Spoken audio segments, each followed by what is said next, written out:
মতুয়ারা না হলে গভর্নমেন্ট আসা মুশকিল ছিল, কারণ দু আড়াই কোটি মতুয়া রয়েছে, ভোটার আছে প্রায় 2 কোটির কাছাকাছি। বিজেপির ক্ষমতায় আসার পেছনে মতুয়াদের অবদান অনস্বীকার্য, বললেন কেন্দ্রীয় জাহাজ প্রতিমন্ত্রী শান্তনা ঠাকুর।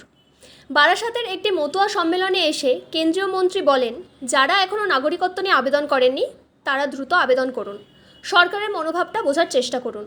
ওপার বাংলা থেকে আসা সমস্ত মানুষকে নাগরিকত্ব নিতে হবে।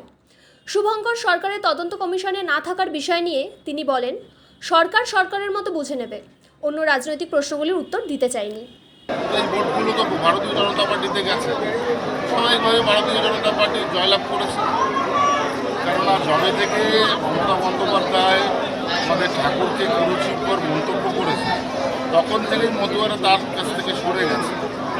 ভারতীয় জনতা পার্টিকে সমর্থন করে, কারণ সিটিজেনশিপ একটা বড় ফ্যাক্টর, সেই ফ্যাক্টরকে আগামী দিনে সঠিকভাবে তৈরি করতে গেলে ভারতীয় জনতা পার্টির বিকল্প যারা পলিটিক্যাল আছে, যারা মতুয়া আছেন, যারা কনফিউশনে আছেন, তাদের জন্য কী বার্তা? তো বললাম, সকলকে সিটিজেনশিপ অ্যাপ্লাই করতে হবে। ভারতবর্ষের সরকারের যে উদ্দেশ্য, সেই উদ্দেশ্য সম্পর্কে বলেছে যে আগামী দিনে একজন লোকও নন সিটিজেন থাকবে না, সবাইকে সিটিজেনশিপ নিতে হবে, পেতে হবে এবং ভারতবর্ষের নাগরিক হতে হবে। এটাই হচ্ছে মূল লক্ষ্য। আমরা অল ইন্ডিয়া মতুয়া মহাসভা এটা নিয়ে বার্তা দিচ্ছি সরকারের কাছে। যত মতুয়া আছে, কারণ মতুয়া মানে ওপার থেকে আসে, আর ওপার থেকে যারা এসছেন তারা সকলে সিটিজেনশিপ।